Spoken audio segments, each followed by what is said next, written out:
सुनिए सुनिए, और अभी अभी गुजरात में भी चुनाव आया।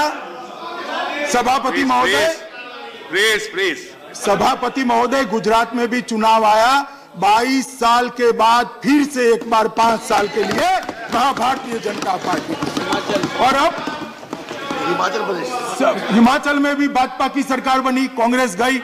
सभापति महोदय, अब कुछ लोगों को हार में भी जीत दिखाई पड़ती है। अब हम क्या करें, इसका हमारे पास रास्ता ही नहीं है। एक राज्य ऐसा हो, आजादी के बाद एक राज्य ऐसा हो जहां किसी एक दल को 49% वोट मिला है, तो मैं मानने को तैयार हूं कि गुजरात में जनादेश 49% वोट, हर दूसरा वोट भारतीय जनता पार्टी को प्राप्त हुआ है। 22 साल शासन में रहने के बाद फिर से 5 साल के लिए जनादेश मिला है। 1965 के बाद, सभापति महोदय, 1965 के बाद एक भी कांग्रेस सरकार ऐसी नहीं है, मैं रिकॉर्ड चेक कर आया हूं, जो 27 साल के लिए शासन में रही। फिर भी इसमें जीत दिखाई पड़ती है।